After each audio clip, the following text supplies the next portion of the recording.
Una pregunta para ampliar la mirada. Diálogos entre disciplinas para descubrir el mundo. Con vos que estás ahí, en tu casa, en las aulas, con los y las docentes. Nuevas formas de conocer, otros modos de aprender. Seguimos educando.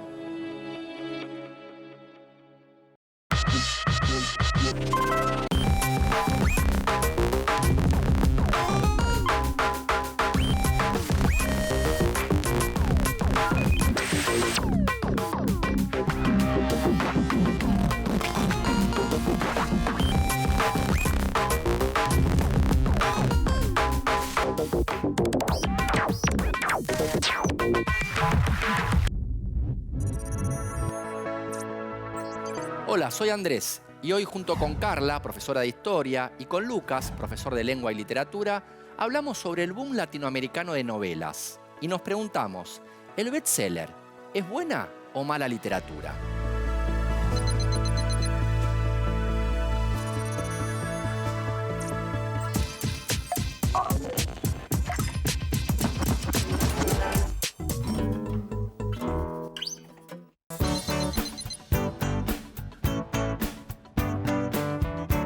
Bueno, elijo qué libros leer por recomendaciones de gente que sabe que me gusta leer o de las redes.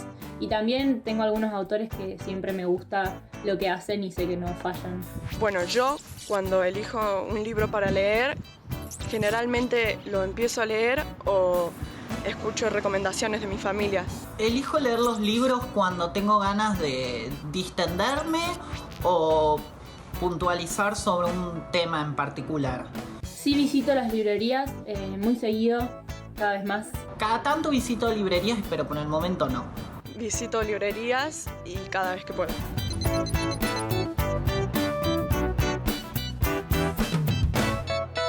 Y cuando un libro vendió mucho, no supongo que es bueno, porque puede ser bueno como puede no ser bueno. Entonces, no sé, lo agarro, lo ojeo, pido opinión a gente que le gusta leer lo mismo que a mí. Cuando un libro vende miles de ejemplares, generalmente no pienso nada hasta no leerlo. Cuando un libro vende miles de ejemplares, creo que difunde una narrativa muy extrovertida o quizás muy polémica. Y supongo que es bueno.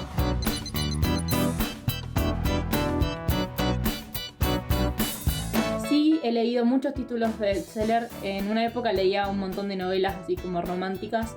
No me acuerdo los nombres ahora. Y después, bueno, Harry Potter, Narnia, algunos clásicos así. Hace poco terminé una saga que es bestseller de la revista New York Times, que es La Tierra de las Historias por Chris Colfer. Y también he leído muchos libros de Tolkien que, bueno, me encantan. Sí, conozco títulos de libros bestseller como, bueno, la saga de Harry Potter, Los Juegos del Hambre o uno de acá Argentina, Sinceramente, por ejemplo.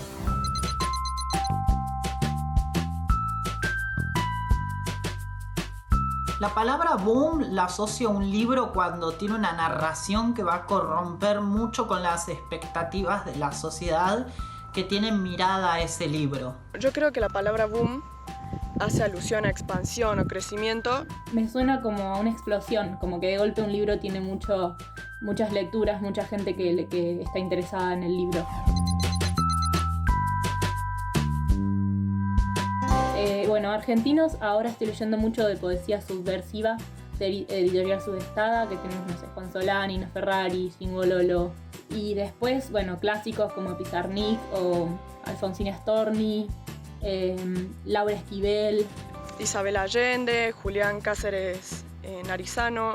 Los escritores argentinos que conozco son García Márquez, Luis Borges y Victoria Ocampo.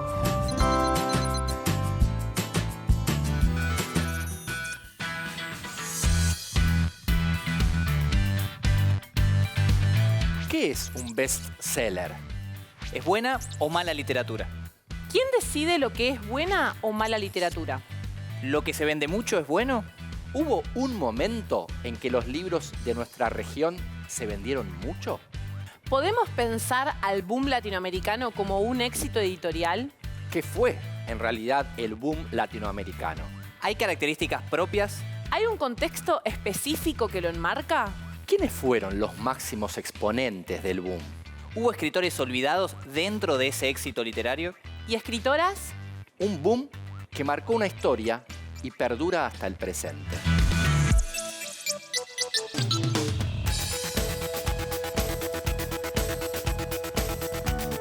¿1 millón de ejemplares vendidos? ¿Y en una hora? Un éxito editorial. Igual, un poco exagerado lo que dice, ¿no te parece? Mejor empecemos por entender qué es un éxito editorial o, como suelen llamarse, bestsellers. Bestseller se traduce precisamente como el más vendido. Pero parece que cuando las ventas suben muchísimo, el prestigio de ese libro cae.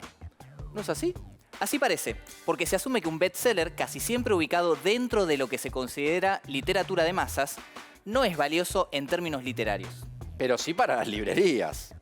Claramente, los y las autoras que acceden a ser un éxito editorial pasan a ocupar un lugar privilegiado en las mesas de las librerías. Suelen identificarse a estas mesas con un cartel que dice los más vendidos. Solo algunos de los gestos del mercado editorial que alimentan la rueda del consumo.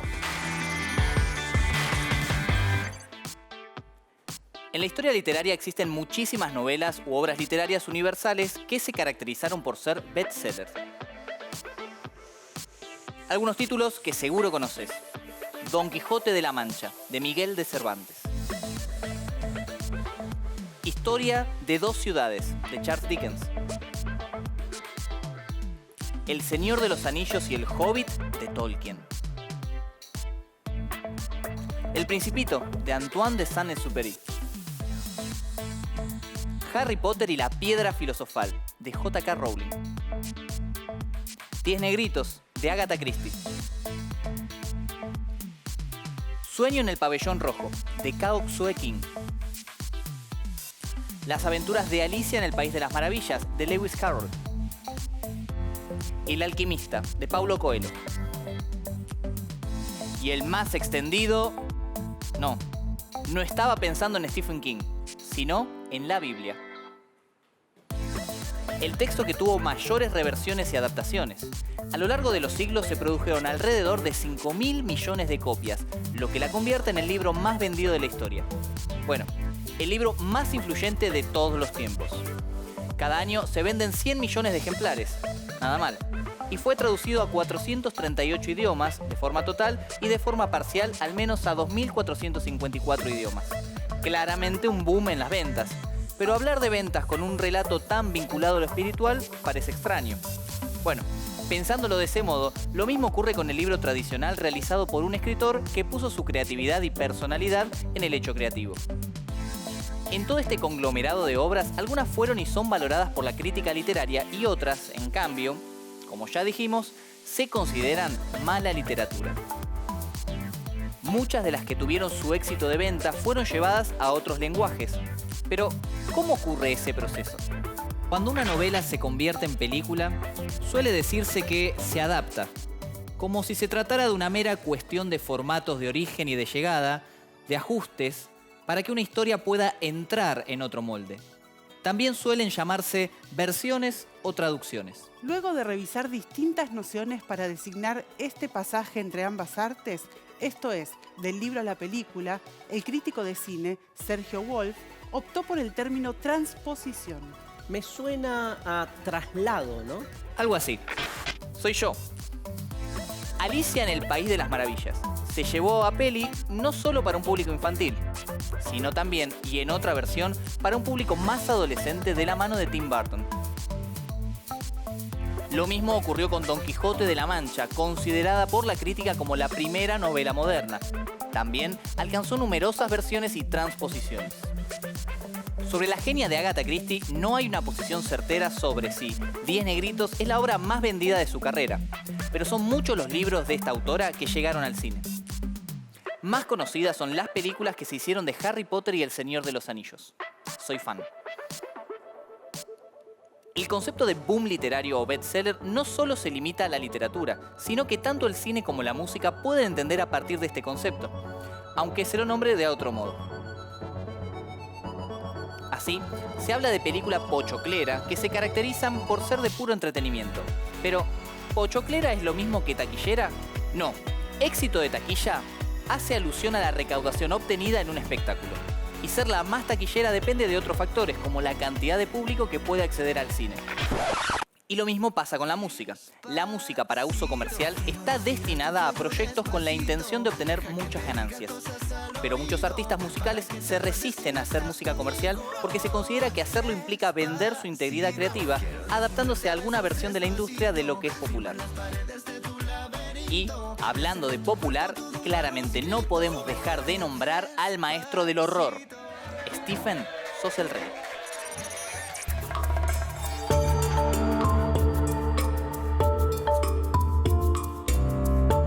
Pero en el campo de la literatura y específicamente dentro del contexto latinoamericano y argentino, se dio una revolución de las obras a partir de un gran número de ventas. Es lo que se conoce como el boom latinoamericano. Un fenómeno que tuvo lugar entre 1960 y 1970, justamente aquí, en Latinoamérica. ¿Por qué hablamos de boom?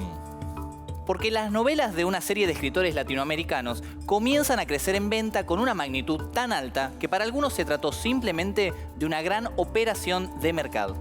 Incluso comenzó a difundirse por otros continentes, como Europa. Exacto. Hasta entonces, la producción de los escritores argentinos y latinoamericanos miraba hacia el viejo continente. Con el fenómeno del boom, eso cambia. Ahora es Europa la que lee la producción latinoamericana, pero ¿qué es lo que lee? Sin duda, una forma de representar el mundo, un lenguaje distinto, rasgos que pueden pensarse identitarios para esa literatura, incluso exóticos para la mirada europea. ¿Fue un movimiento literario, un movimiento vinculado a transformaciones políticas influenciadas por la Revolución Cubana, una conjunción de escritores producto del azar, una imposición de las grandes editoriales o una simple estrategia de marketing? ¿Y si te digo que fueron todos esos elementos? Y me interesa. A ver. Es que es probable que haya sido la articulación de distintas variables lo que explica este fenómeno.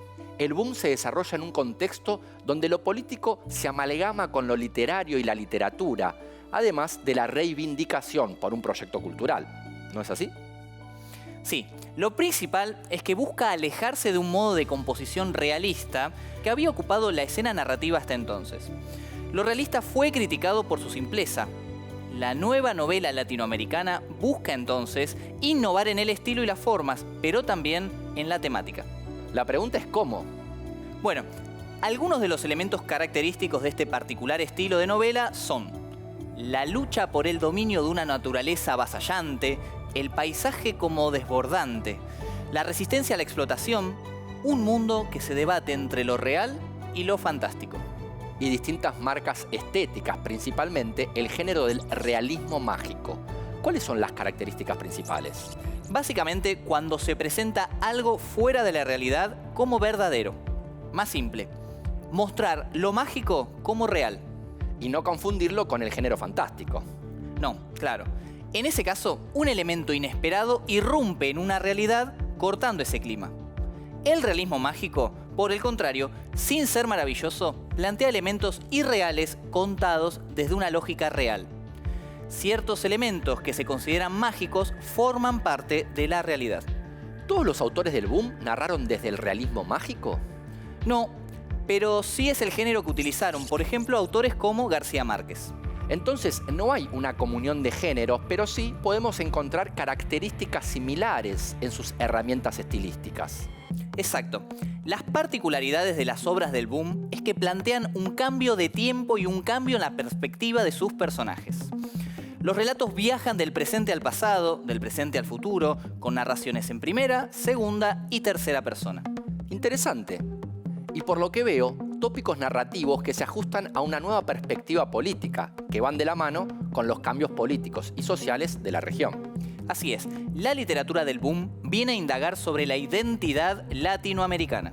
Una identidad vinculada a una naturaleza exuberante, pero que también marca la pureza y una realidad cambiante propia de la región latinoamericana. En este contexto, el uso del recurso del realismo mágico es un modo de presentar una realidad que es peculiar y desconcertante. Une dos elementos antagónicos, lo racional y objetivo con lo irracional y lo fantástico. Es claro que en estas novelas hay una búsqueda interior que explora sus raíces. Lo que se destaca entonces es la búsqueda, una afirmación, una identidad propia. Un contexto político en el que se genera un espacio propicio para nuevas innovaciones estéticas. O, como dice Julio Cortázar, la novela revolucionaria no es solamente la que tiene un contenido revolucionario, sino la que procura revolucionar la novela misma. El boom latinoamericano tiene lugar en el momento en que América Latina está en ebullición. Pero para explicar esta ebullición es preciso identificar múltiples causas. A partir de 1959, el triunfo de la Revolución Cubana y la difusión de las ideas de Ernesto Guevara tuvieron un amplio impacto en los procesos políticos que protagonizaron las sociedades latinoamericanas en la década de 1960. El continente todo comenzó a discutir cuáles eran las alternativas políticas para transformar las desigualdades profundas que había en el continente. Y para terminar también con los golpes de Estado que se sucedían en la mayoría de los países. La mayoría de las alternativas se articulaban en torno a una palabra: revolución. La idea de la lucha armada, reinstalada a nivel continental por la Revolución Cubana, contribuyó al surgimiento de la llamada izquierda revolucionaria, que se enfrentó desde entonces a la izquierda tradicional. Durante las décadas de 1960 y 1970, además de los partidos comunistas de toda América Latina, surgieron fracciones de izquierda guerrillera o foquista. El mismo proceso experimentaron partidos no marxistas, como el Partido Liberal de Colombia, donde surgió el Ejército de Liberación Nacional, y el peronismo en Argentina, de donde provenían Fuerzas Armadas Peronistas y Montoneros. En unos casos se trató de frentes armados campesinos, en otros de una combinación entre la lucha rural y urbana. Los tupamaros uruguayos fueron los primeros en desplegar acciones de guerrilla urbana. ¿Qué es lo que hay que resaltar de esto? Lo fundamental: América Latina, que siempre había mirado hacia Europa durante las décadas de 1960 y 1970, se transformó en el foco de atención mundial. Se despierta así un interés por comprender sus particularidades, y la literatura del llamado boom latinoamericano hay que comprenderla en este sentido. Así, los autores más destacados de este movimiento literario comenzaron a ofrecer desde la literatura una interpretación de los problemas económicos, culturales, políticos e ideológicos de la región. Estos autores se atrevieron incluso desde la literatura a realizar interpretaciones del pasado para explicar el presente. Retrataban en sus obras a personajes anónimos, pero que podrían ser cualquier latinoamericano. ¿Qué aparece en escena? Campesinos, obreros, revolucionarios, indígenas, mujeres destacadas y olvidadas. Uno de ellos es el inolvidable José Arcadio II Buendía, personaje de 100 años de soledad, de Gabriel García Márquez, que así vivió la histórica represión de Colombia en 1928. La huelga grande estalló. Los cultivos se quedaron a medias, la fruta se pasó en las cepas y los trenes de 120 vagones se pararon en los ramales. Los obreros ociosos desbordaron los pueblos. José Arcadio II no habló mientras no terminó de tomar el café. Debían ser como 3.000, murmuró. ¿Qué? Los muertos, aclaró él. Debían ser todos los que estaban en la estación.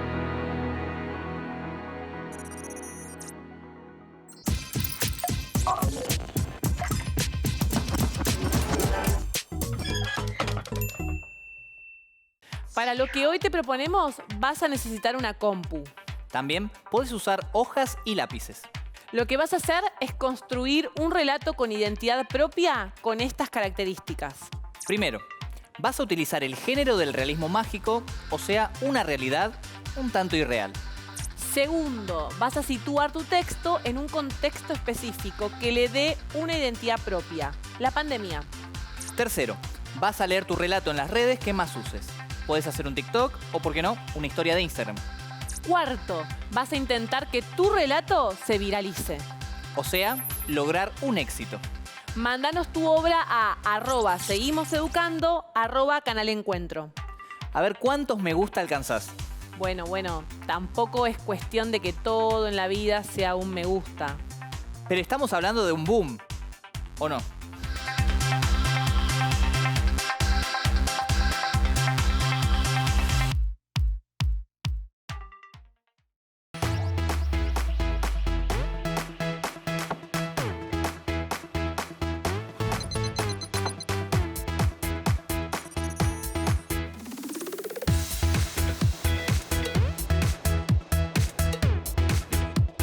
¿Hubo protagonistas dentro del boom latinoamericano? ¿Quiénes fueron y por qué? Las 4 figuras centrales fueron Julio Cortázar, Gabriel García Márquez, Mario Vargas Llosa y Carlos Fuentes. ¿Y qué tuvieron en común todos ellos? Tuvieron en común que formaron parte de una misma comunidad de intereses, incluso de compartir vecindad, como fue el caso de García Márquez y Vargas Llosa, que vivieron en Barcelona. Por su parte, los 4 estaban coordinados editorialmente por la importante figura de Carmen Barcells. Estos 4 autores fueron parte de ese grupo reducido que tuvo una original impronta literaria, cada uno a su manera, pero también una impronta personal y política. Nada más y nada menos. Creo que el boom es una nebulosa que nunca nadie supo muy bien qué cosa era, ¿no? Es muy difícil delimitar el boom. En América Latina estamos escribiendo una sola novela con distintos capítulos. Entonces fíjate lo que eso significa como signo revolucionario, como búsqueda de una identidad. Cortázar diríamos sí, García Márquez sí, Vargas Llosa sí, Fuentes sí. ¿Por qué se dicen que son estos 4 pilares, estos 4 nombres, los más representativos que estos otros? Es un misterio, ¿no?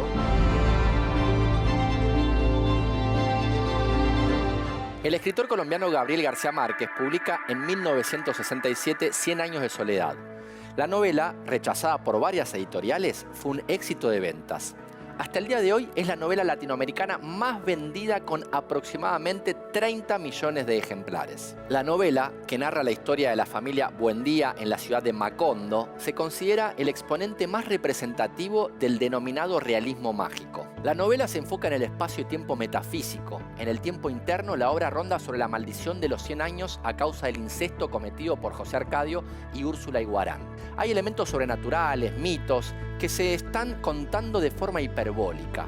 En la narración se presentan hechos fantásticos contados con toda naturalidad.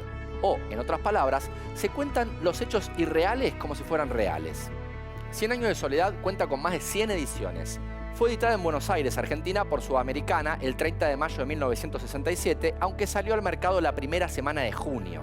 En 1971 se edita al ruso y en una edición pirata de 1984 se edita en chino. Pero recién en 2011 se hizo una impresión legal autorizada por Carmen Barcells en ese país. En el caso de García Márquez también se ve que el boom de ventas fue acompañado de un reconocimiento por la obra, no solo por ganar premios internacionales y prestigiosos, sino porque la novela ingresó al circuito académico. 4 años antes de Cien años de soledad, en 1963, se publicaba Rayuela, del argentino Julio Cortázar. La novela también es un ejemplo de experimentación literaria, por la particular forma de construcción. El texto ofrece distintas lecturas según se intercalen los capítulos siguiendo un mapa ofrecido al inicio o bien a la manera tradicional, respetando la sucesión de capítulos. Rayuela constituye una ruptura con el canon de la lectura tradicional. Muchos la calificaron como una antinovela, especialmente por romper con la linealidad. En el mundo que aparece en el relato tiene lugar el azar, el sueño, la locura.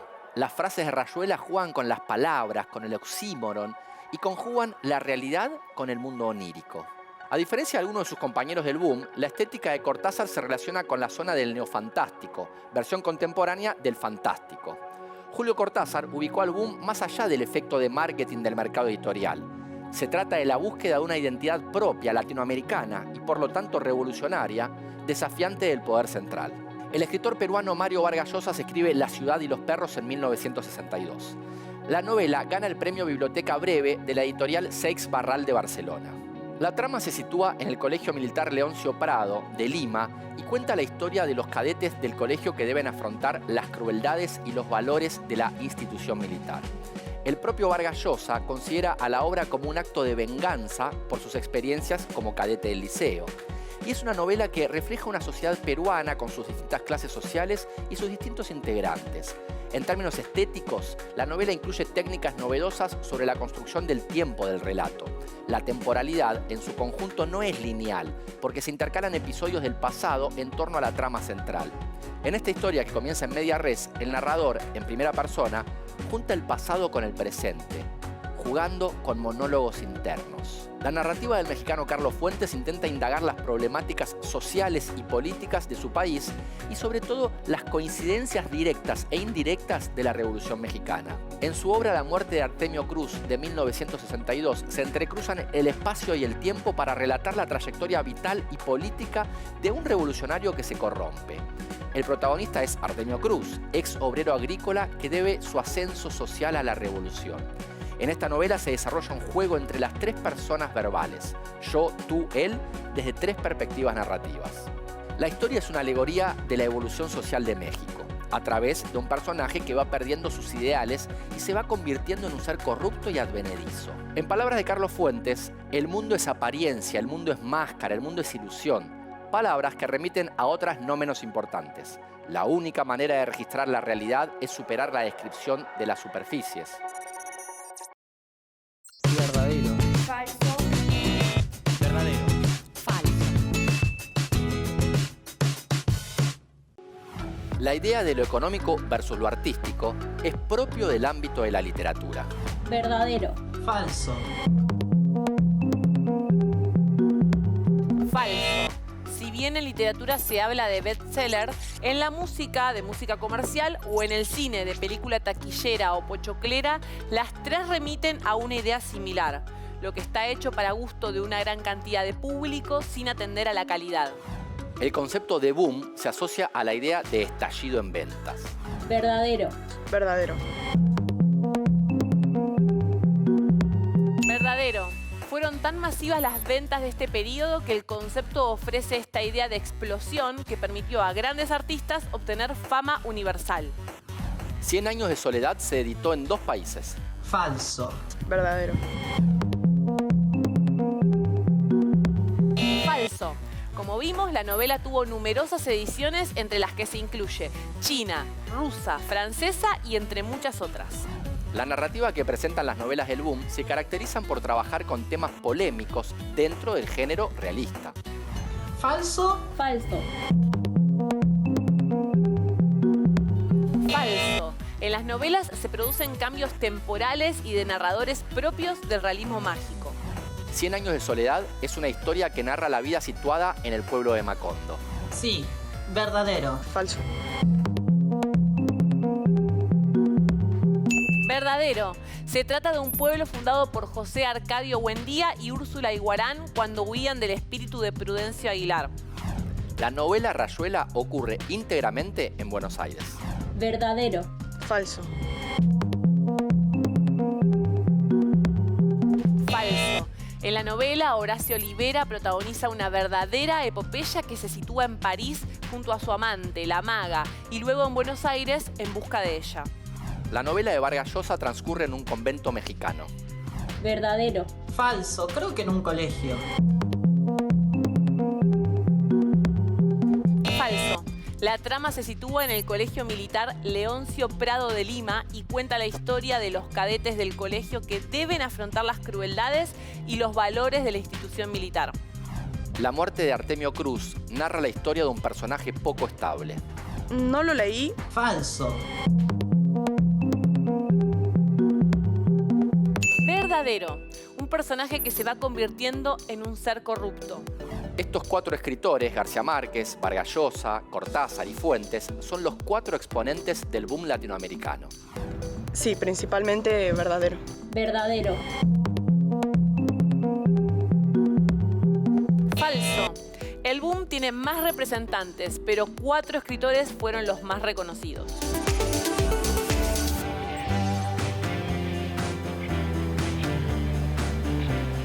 Dentro del boom latinoamericano no solo existieron Cortázar, García Márquez, Vargas Llosa y Fuentes. Muchos escritores, y particularmente escritoras, fueron cubiertos por la sombra. La ocupación del espacio por parte de 4 figuras centrales sobre el resto forma parte constitutiva del fenómeno editorial y es también fuente de controversias. ¿Por qué un autor como Augusto Roa Bastos no entró al club de los más famosos si era uno de los más leídos? ¿Por qué el escritor uruguayo Juan Carlos Onetti no formó parte? No podemos olvidarnos de las innumerables mujeres escritoras como Elena Garro y a quien se considera fundadora del realismo mágico, Clarice Lispector. ¿Y a Manuel Puig o Reinaldo Arenas no se los incluyó por su homosexualidad? Los autores que más me gustan del boom latinoamericano son Gabriel García Márquez y Cortázar. Solamente leí algunos cuentos de Julio Cortázar y la verdad que están muy buenos, son muy interesantes y tienen una forma muy linda de escribir. No leí novelas del boom latinoamericano, pero sí leí un autor que es García Márquez. De él leí Relato de un náufrago y Crónica de una muerte anunciada. Sí considero que hay autores olvidados en el boom latinoamericano, especialmente muchas mujeres de esa época que escribían muy hermoso y no se tienen en cuenta. ¿Autoras y autores olvidados? ¿Por el reconocimiento literario o por el éxito editorial? Estas preguntas no tienen necesariamente una respuesta, aunque muestran los contornos ideológicos y de género que asumió el boom latinoamericano. También explican las distintas posturas en torno a este fenómeno. Entonces, ¿podemos pensar estas preguntas como disparadores para seguir hablando del boom en tanto fenómeno editorial literario? ¿Qué te parece? Me parece genial.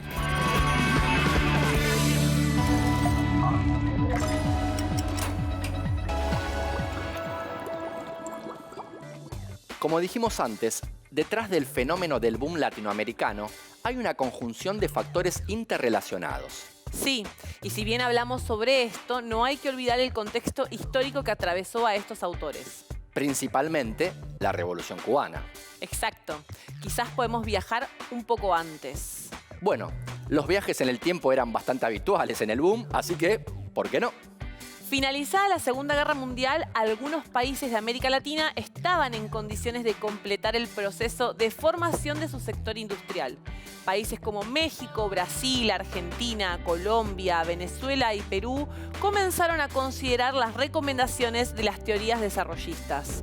Pero supongo que esa transnacionalización de las economías latinoamericanas tuvo consecuencias políticas. Muchísimas, Andrés.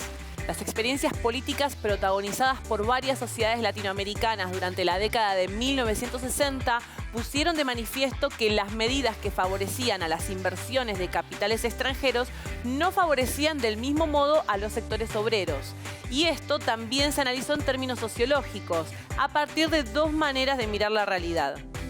Me interesa, ¿cómo sería eso? En principio tenemos la teoría de la modernización. Este enfoque proponía estudiar el cambio social, político, ideológico y cultural en aquellas sociedades latinoamericanas, planteando la pregunta de por qué no se había alcanzado la etapa final de modernización. O sea, para estas miradas, los países latinoamericanos tenían que seguir los pasos dados por las sociedades industrializadas europeas y estadounidenses para llegar a la modernización. Exacto. ¿Y la segunda mirada? La segunda mirada es la teoría de la dependencia, que en contraposición a la teoría de la modernización sostiene que el desarrollo y el subdesarrollo son dos caras de la misma moneda. Supongo que esto quiere decir que el subdesarrollo depende del desarrollo y viceversa. ¿No es así? Es así. Y como ya vimos antes, estas ideas fueron tomadas por numerosos movimientos y organizaciones que por esos años protagonizaron luchas políticas y armadas. Y la literatura latinoamericana tampoco escapó a esas luchas.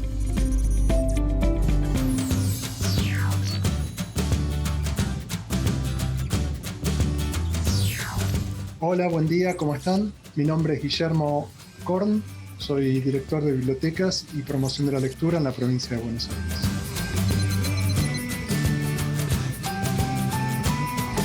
Literatura bestseller es un campo amplio, es una definición que nos sería difícil cercenarla en un par de minutos, porque básicamente una de las características es que sea muy masivo. Y en esa masividad uno puede encontrar libros que a uno le pueden gustar y otros que no. Lo importante en todo caso es el punto de llegada a la literatura para ver después de ahí a dónde uno puede llegar.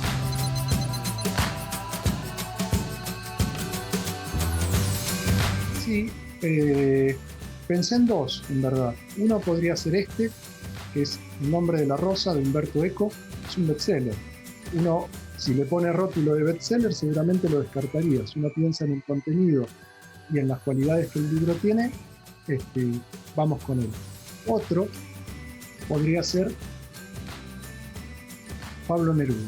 Es un bestseller, ha servido en pósters, ha servido en novelas, en telenovelas, se han recitado sus versos en distintos lugares, y bueno, uno también podría considerarlo a disgusto de algunos, una literatura bestseller. Y los dos me gustan.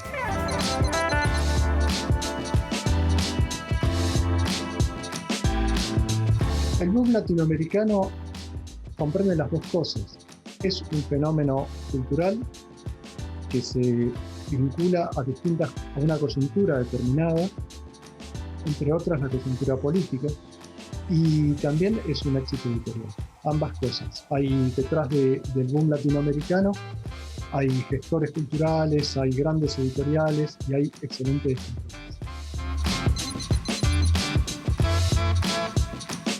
Cuando uno piensa en el boom latinoamericano, básicamente o inicialmente está refiriendo a 4 autores: Vargas Llosa, García Márquez, Cortázar y Carlos Fuentes. Pero a partir de estos 4 autores y de sus producciones y de su peso fundamental, lo que sirvió también fue como una plataforma para poder potenciar y dar a conocer una cantidad de autores latinoamericanos que fueron parte de la misma gesta que se llama el boom. A mí me gustaría elegir a uno de esos autores que escribe desde mucho tiempo antes que el boom existiera, pero que el boom favoreció su visibilización, y es Juan Carlos Onetti. Bueno, por último les dejo un saludo. Espero que esta temática que tiene que ver entre lo masivo y el boom les interese como para poder acercarse a leer alguno de estos autores o algún otro que ustedes quieran en alguna de las bibliotecas de los lugares donde ustedes vivan, una vez que podamos acercarnos a ellas y puedan ser lectores y sacar provecho, porque la lectura nos enriquece como tantas otras prácticas.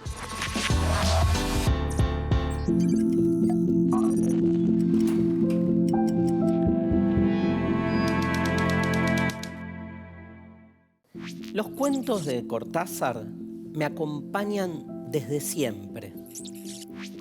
Son algo así como mis amigos imaginarios. Siempre conmigo, siempre en la mochila. Me acuerdo que fuese a donde fuese, llevaba siempre los cuentos de Cortázar para sacar los libros y leerlos en cualquier momento. ¿Qué es un amigo imaginario?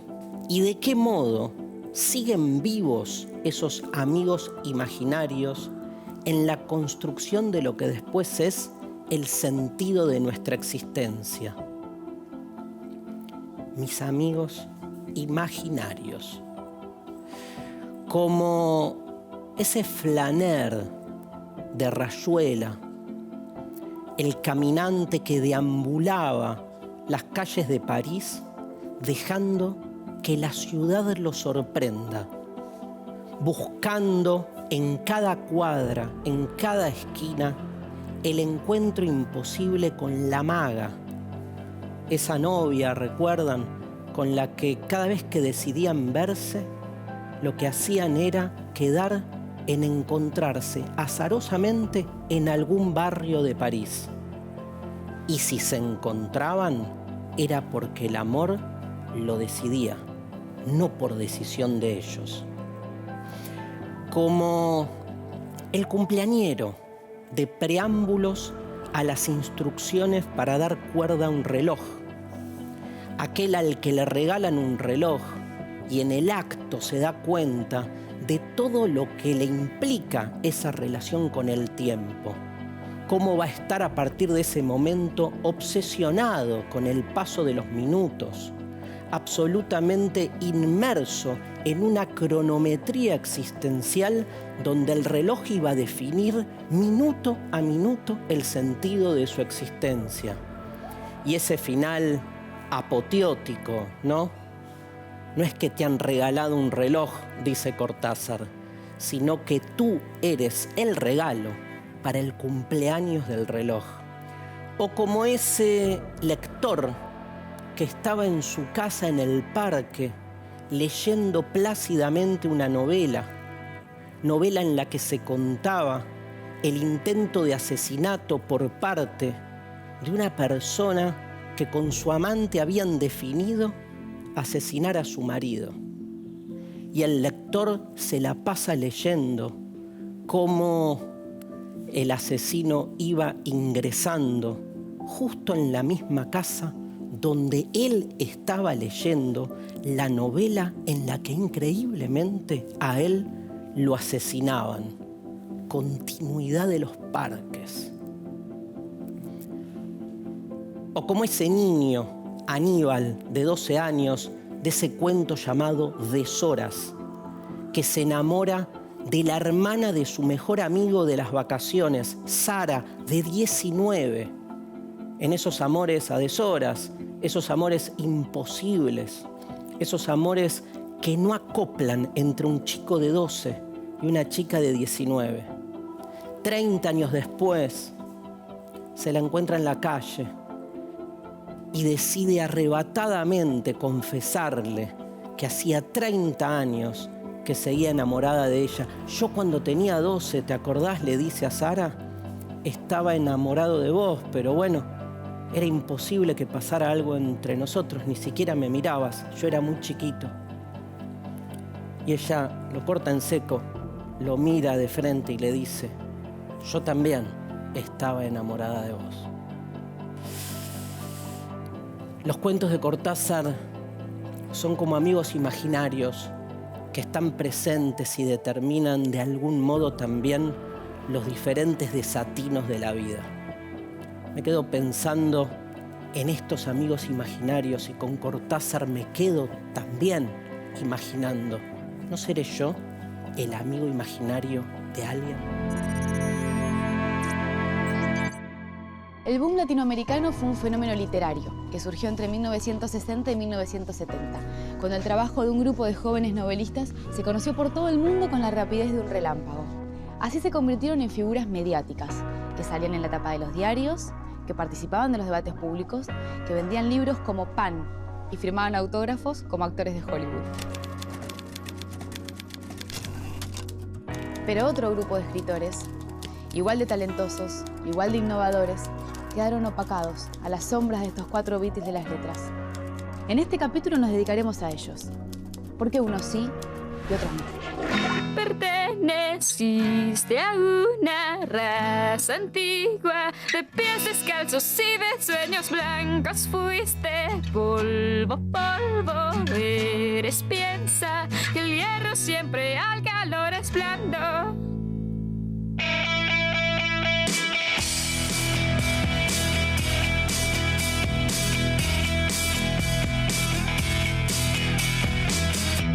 Mordiste la manzana y renunciaste al paraíso y condenaste a una serpiente siendo tú el que así lo quiso. Por milenios y milenios permaneciste desnudo y te enfrentaste a dinosaurios bajo un techo y sin escudo. Y ahora estás aquí queriendo ser feliz cuando no te importó un pepino tu destino. Perteneciste a una raza antigua de pies descalzos y de sed. Casi el mismo año en que salía 100 años de soledad, Asturias ganaba el Nobel también en el 67. Ahora que todos sabemos que el boom ha triunfado y que es el gran movimiento, el gran grupo de la literatura latinoamericana del siglo XX, pues nos preguntamos por qué este se quedó fuera, por qué a este no lo admiten dentro del boom. Pero en realidad el boom lo que fue es un grupo muy compacto, muy reducido, de gente que se veía a menudo, que se veía cada año, que muchos de ellos eran vecinos, que tenían proyectos comunes, que estaban coordinados casi militarmente por la gente literaria Carmen Balcells. Cuando no te importó un pepino tu destino. Perteneciste a una raza antigua de pies descalzos y de sueños blancos. Fuiste polvo, polvo, eres piensa que el hierro siempre a calores.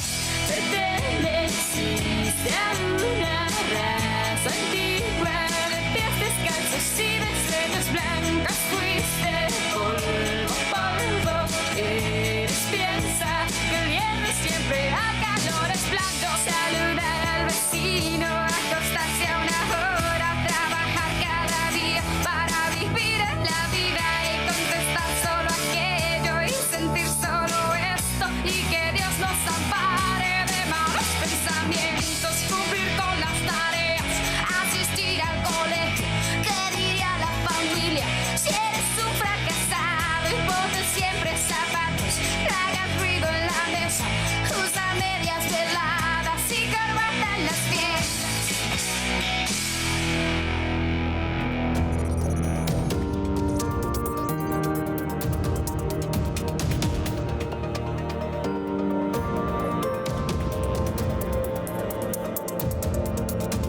recorrido por la literatura de bestsellers para meternos de lleno en un fenómeno muy nuestro.